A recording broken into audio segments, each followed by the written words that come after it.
Hello. So this is part two of our section on economics of the environment. And I realise this is like an enormous subject, so we're only really going to sort of dip into it a little bit. And if you have any further discussion, come to office hours or email me, because I think this is fascinating stuff, and I can only give you a little bit of an overview of it. So we're going to carry on from what we were doing on Tuesday. And because Tuesday we were sort of looking at the overall thing of the environment and, how humans are affecting that. And obviously today we're going to be looking more about how we can model this as economists and just looking at a few little ways we can think about this. And then I'd sort of leave you with questions for you to think, because I think this is a fascinating area, and I think it's important for all of us to understand. Okay, so let's get on these slides. It would be nice, if you could give me a bit of feedback on these lectures, what's working, what's not working, because obviously this seems to be becoming the future. And so it would be good to, understand what I'm doing right, what I'm doing wrong, how these lectures are coming across. So just feel free to email me any feedback about that. Okay, so we've looked at all this. We've looked at, the effect of carbon on the environment, the fact that the offset of this wonderful life that we've been given through the Industrial Revolution. The other side of that is the burning of carbon, how Europe and the US burnt a lot of carbon, and now a lot of the Asian countries are burning, vast amounts of carbon. And so ultimately the footprint of humanity upon the earth is getting more and more and more, stronger and stronger and stronger. And how there's, quite a large amount of injustice going on in that, in this, especially in terms of, GDP output, CO2 emissions per capita.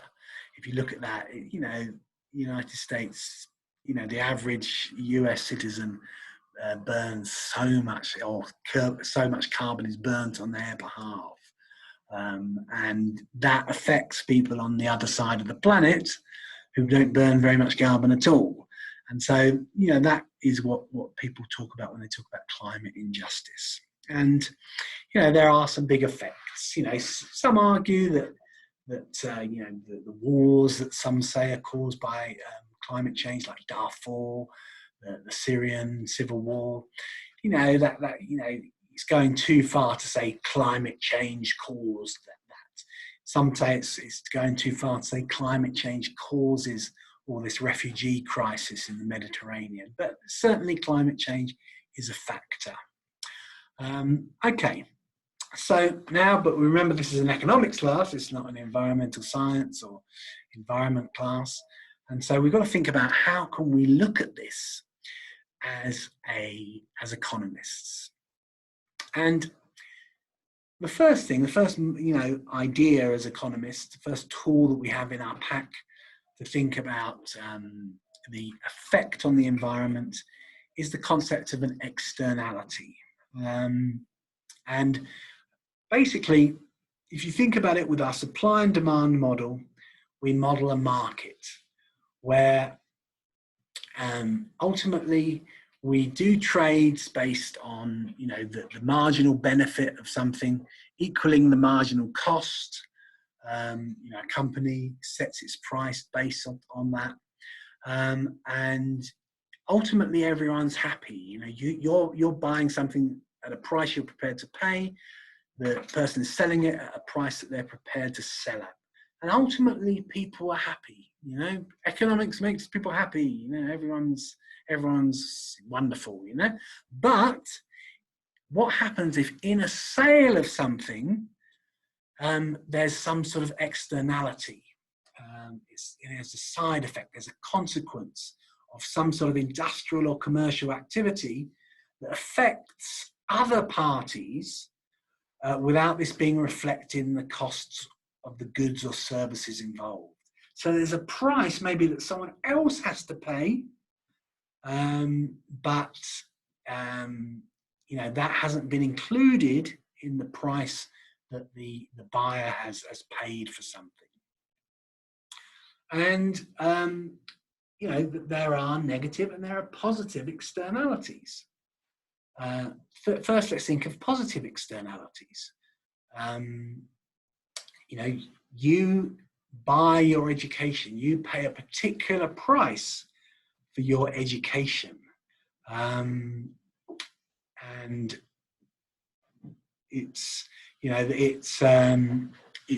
that's a very sort of good.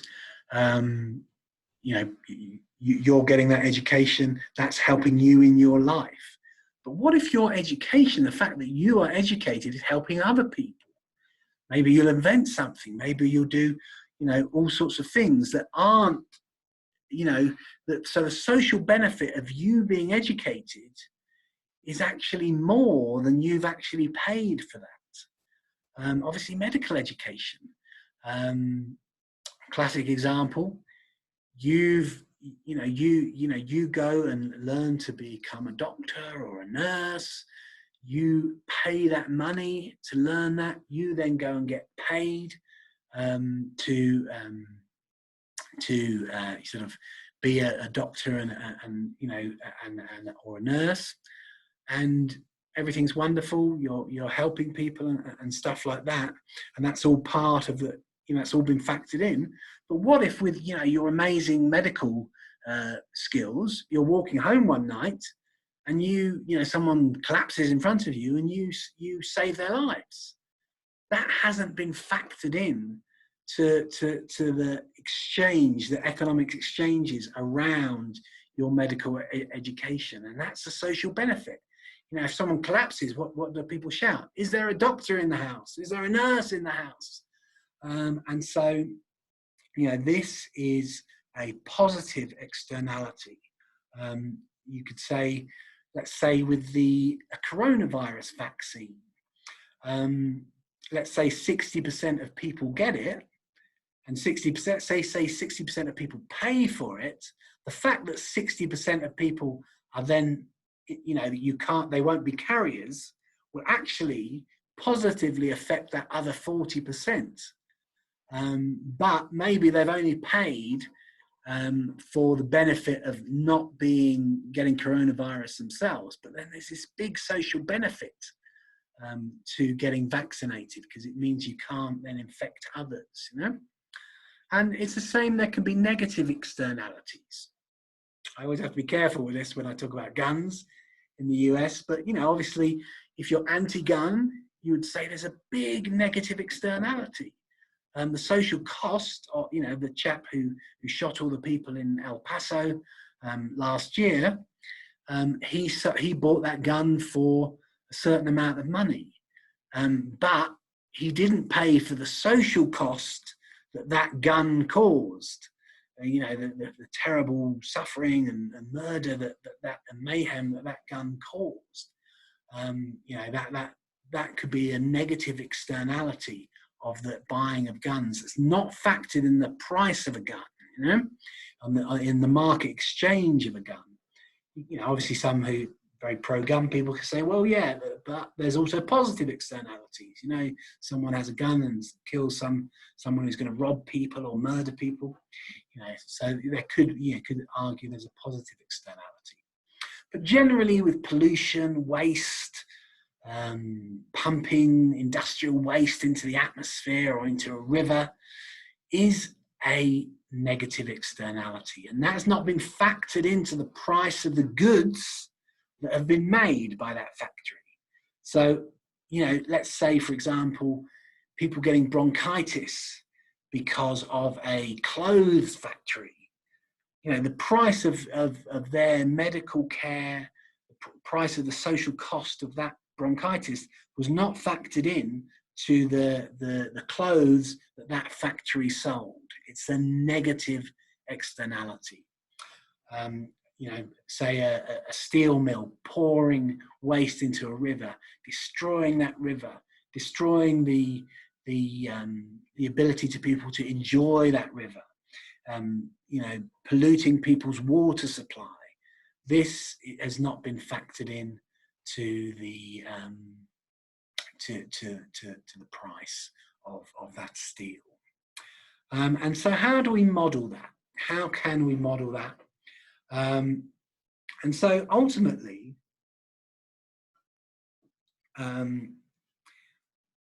we have a basic supply and demand model. And here, if we look at this model, we've got a positive externality. And this is actually what is called a market failure. So in our simple supply and demand model, we only have marginal private cost and marginal private benefit. And the price and equilibrium price and equilibrium quantity is where the marginal private benefits, this is the sort of left-hand benefit curve, meets the marginal private cost. So that would be just how we would model it as economists. But say for this whole situation of vaccines, for example, because really you only need 60%, 70% of people vaccinated. The other 30% are benefiting from the fact that these others have had vaccines.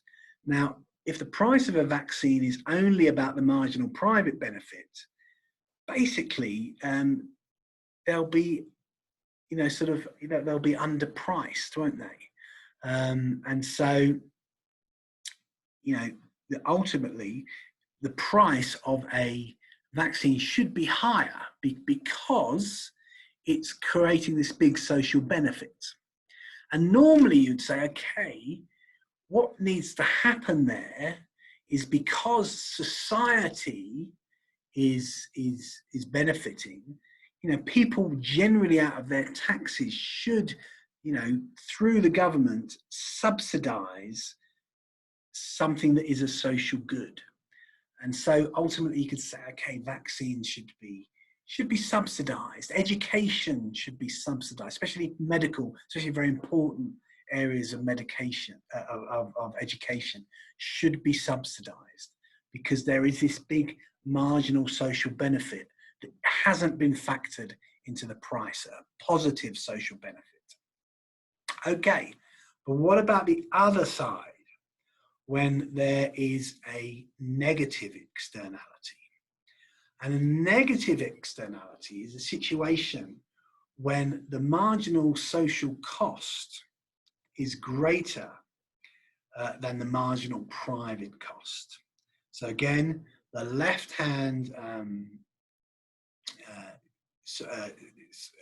marginal cost curve is much higher than the right-hand one, which was the original marginal private cost. So if you imagine, if you ignore the marginal social cost, if you have a factory that's selling things, but they're at the same time polluting the air massively and causing all sorts of lung diseases, all sorts of discomfort, all sorts of the air being, not being able to see, creating this industrial smog, they're probably just selling their goods based on, do you want that good or not? The marginal private cost of a good. But in reality, there's this big social cost to what they're doing. And at the moment, prior to really thinking about these things, that people are not paying that cost. And in this situation, some sort of tax should come along, where the price would go up to this P2, and that would be some sort of tax that maybe then could go into what we call abatement activities to sort out the pollution, to create the ability to sort out the pollution, and also to support the healthcare system that's going to have to deal with the effects of that pollution. When it comes to the pollution being put into water, into a river, and that's maybe destroying the social benefits people can get from enjoying that river, the tax should be placed on whatever that factory is selling, and then that money should go into restoring that environment so people can enjoy, because obviously it's costing the wider population through not taxing that, or not paying the correct price. And this is what we call an externality. Now, that sounds very simple when we look at it in graphs, but no one likes the idea of the government stepping in and sort of changing sort of the market system. And it's very difficult. That's part of the reason why there's this whole anti-environmental thing, this anti-climate change thing, is because what environmental economists are saying is that really the market is not that good. The market is not valuing things correctly, and you need some sort of outside body to step in and actually start bringing the right level of taxes or the right level of subsidies to make this actually work properly. And some people just react to that idea, just the whole idea is wrong, surely, the market must be right. But when it comes to the environment, it's not really right. And others come up with this argument and say, well, if you say something is wrong, like polluting, can you sort of tax it? Do you say, okay, we'll stop robbery by taxing robbery? It's either wrong or it's right. So you get into all these sort of very difficult philosophical questions, even when it's very, very clear. Even when, okay, this factory has been pumping this sort of, effluent or some sort of very negative mercury, something that really poisons a natural environment, poisons a river, poisons the water supply. Even when a factory is doing that, it's very, very clear.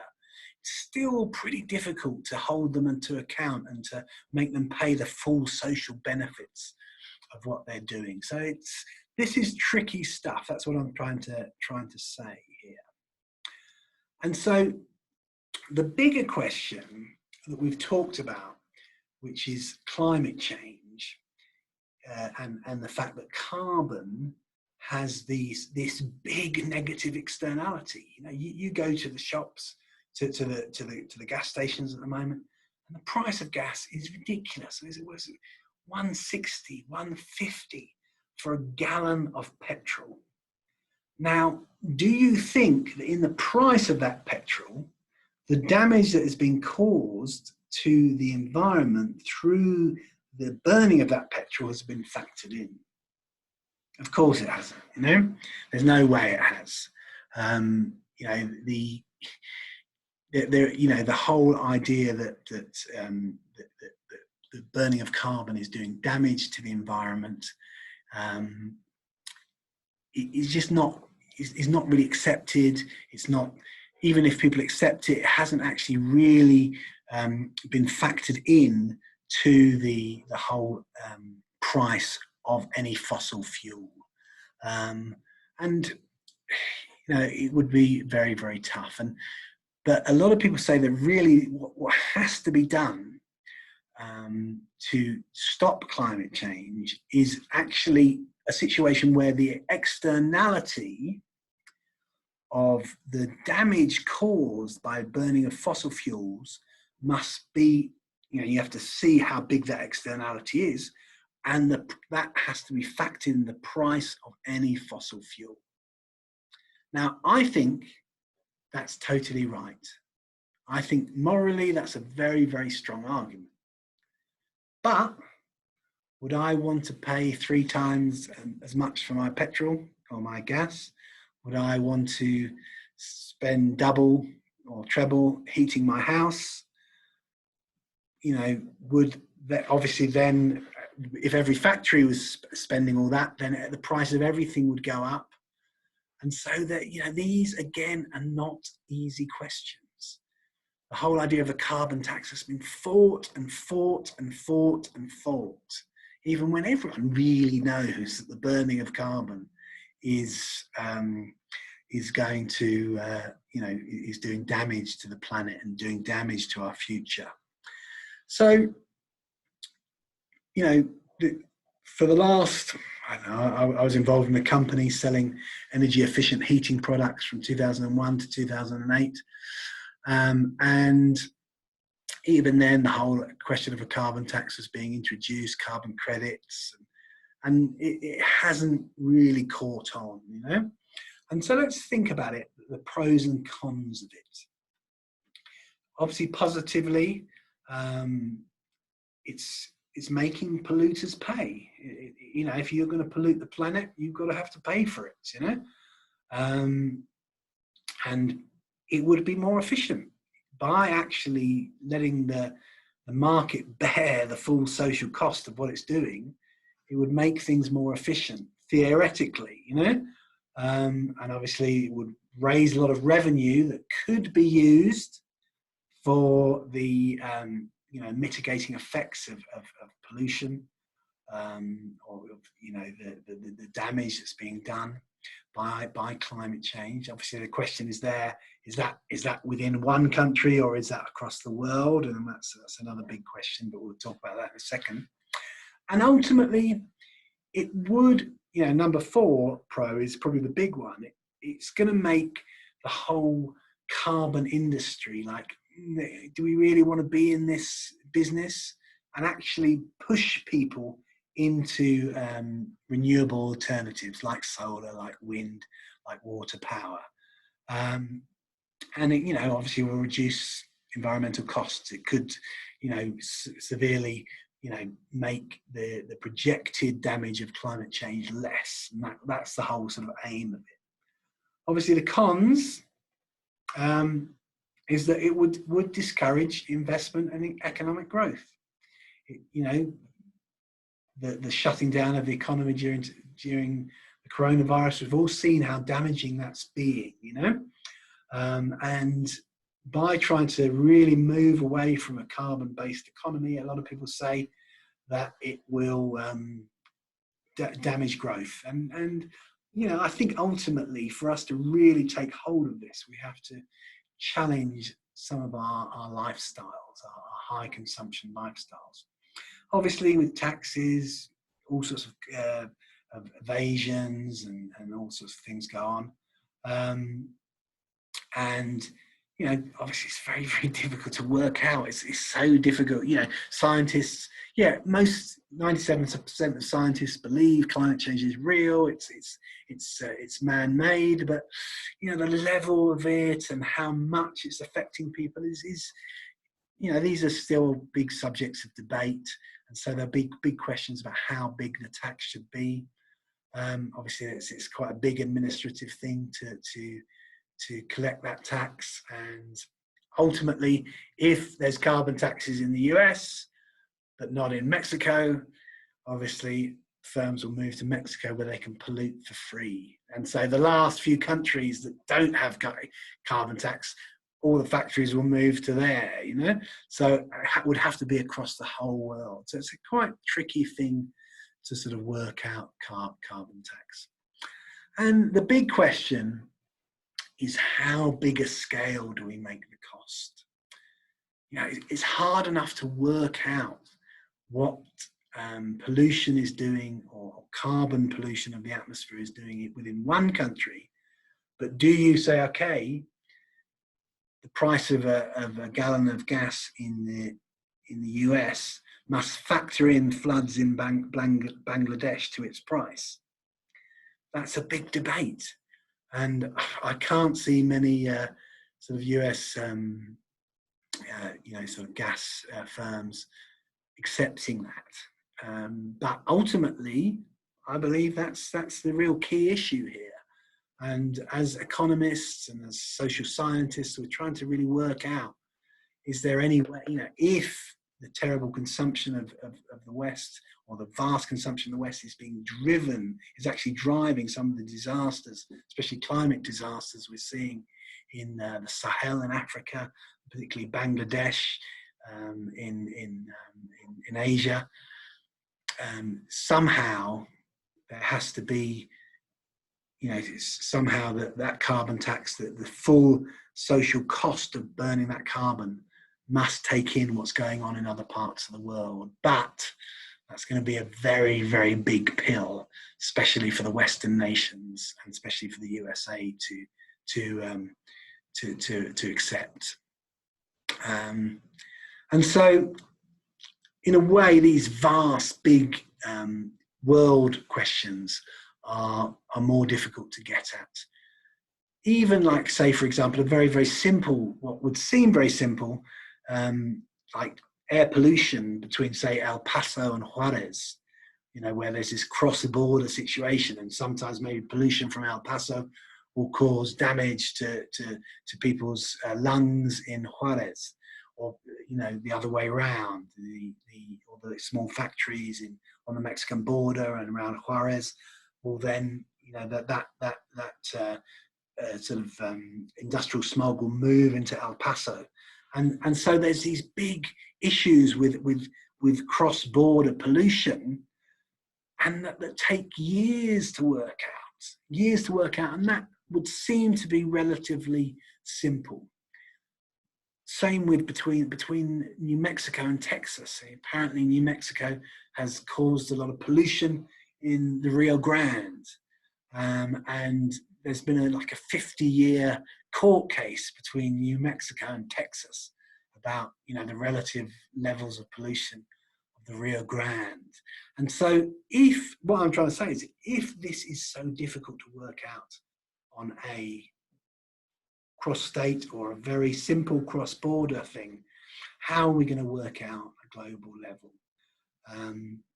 And some of the questions in the homework just give you little ways of trying to think about questions like that. And I just want to sort of leave you that if the price of carbon and the negative externality of the burning of fossil fuels and the release of carbon into the atmosphere, which is climate change, was fully factored in to the price of any sort of fossil fuel product, then that would start to drive the world away from fossil fuels. Fossil fuels would become, there'd be less profit in them, people would want them less, and it would force people to look to other means of energy, heating the world, creating energy, things like that. Solar, obviously nuclear would probably sort of rise up, wind, water, things like that. But you've always got to remember that a lot of people are very dependent on fossil fuels. People get really angry about fracking in New Mexico, but so much of the New Mexican education system is related to fossil fuel money. And when it comes to child poverty, is the percentage in child poverty is bottom. It's usually flips between New Mexico and Mississippi, but New Mexico has real issues, and the discovery of fossil fuel, and particularly fracking in New Mexico, has allowed money to be released into the school system, into the UNM system. Obviously, the whole thing of free education for New Mexican citizens or New Mexican residents is only there because of fossil fuel. And so, again, there would be a trade-off. And environmental economics is all about trade-offs. Now, if you're a real environmentalist, you can say, yeah, just stop fossil fuels, really, save the planet. And, obviously I believe in saving the planet. I don't like the whole idea of fracking or fossil fuels. But as an economist, you've got to be real about the trade-offs involved. And it's through modeling, through really looking at the cost-benefit analysis, that we can come to some sort of way of transitioning from fossil fuels into more renewable energy in such a way that it doesn't really damage the economy. Okay, So that's my bit on environmental economics. It's a vast area, and we've just, in a way, just dipped into a few things. But there's lots of things you can read. If you're interested in this subject, please get in touch with me. This is my sort of big area, and let's, if you want to study more on this area, just tell me, and we'll sort of, I'll push you in the way you can go. But for the moment, that is it.